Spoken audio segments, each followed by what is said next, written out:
Hello friends, আশা করছি আপনারা সবাই খুব ভালো আছেন। আপনাদের সবাইকে আবার ওয়েলকাম করছি নেদারল্যান্ডসের আরেকটি নতুন ব্লগে।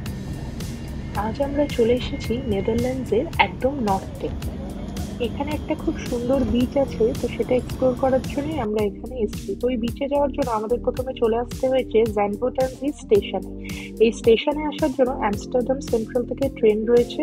ট্রেনে করে ওই ধরুন 30 থেকে 35 মিনিটের মতো সময় লাগে। স্টেশন থেকে বেরিয়ে পায়ে হেঁটে 5 মিনিটের মতো গেলেই আমরা ভ্যানবোট সি বিচে পৌঁছে যাব।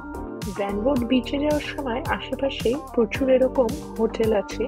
সবই মোটামুটি সি ফেসিং, ছোট ছোট বাংলোও আছে।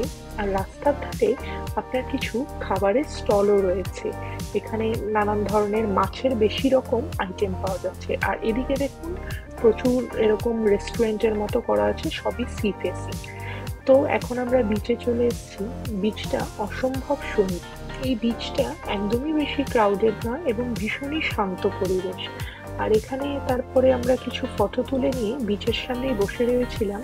তখন দেখছি একটা এরকম গাড়ি আসছে, তো এখানে নানান ধরনের আপনার ফিশের আইটেম, ফ্রেঞ্চ ফ্রাই বা কিছু চিকেনেরও আইটেম ছিল, তো এভাবে এরা না বিক্রি করছে।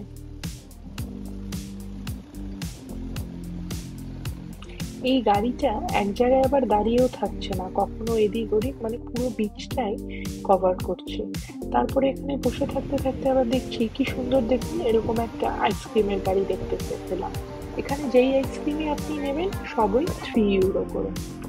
আর দেখুন এখানে এত সুন্দর সুন্দর এরকম পাখি দেখা যাচ্ছে। এই পাখিগুলোকে এখানে বলা হয় ইউরোপিয়ান এরিঙ্গাল। এছাড়াও এখানে আরো নানান রকমের পাখি আছে। আমরা যেহেতু নেদারল্যান্ডসেই থাকি, তো এখানকার নানান রকমের ব্লগস আমি বানাই। আর আমরা ইউরোপেও প্রচুর ট্রাভেল করি, তো সেই সব ব্লগও আমি আমার চ্যানেলে শেয়ার করে থাকি। আর এর পাশাপাশি আমি আমার চ্যানেলে নানান রকমের কুকিং রেসিপি শেয়ার করি, যা খুব সহজ এবং খুব ঘরোয়া উপকরণে আপনারা বাড়িতে চটজলদি একদম রেস্টুরেন্ট স্টাইল তৈরি করে ফেলতে পারবেন। তার জন্য আপনাদের উপরে দেওয়া লিঙ্কটায় ক্লিক করে আমার ভিডিওগুলি দেখতে হবে আর চ্যানেলটিকে অবশ্যই সাবস্ক্রাইব করতে হবে। কি সুন্দর লাগছে সূর্যটা দেখতে, দেখুন। আর জলটা একদম রোদে যেন ঝলমল করছে। প্রায় সন্ধে হতে চললো, এখন আমাদের বাড়ি ফিরে যেতে হবে। এই দৃশ্যটা অদ্ভুত সুন্দর লাগছে, মনে হচ্ছে আরো কিছুক্ষণ বসে থাকি। ফ্রেন্ডস বা ফ্যামিলির সাথে একটা ডে আউটের জন্য এই বিচটা একটা ভালো লোকেশন হতে পারে।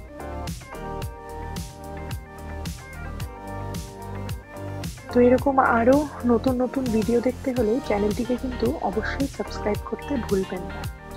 আর আজকের ভিডিওটি ভালো লেগে থাকলে অবশ্যই একটি লাইক করে দেবেন। তো আজকের মতো ভিডিওটি এখানেই শেষ করছি। আবার একটা নতুন ভিডিওতে দেখা হবে। Thank you.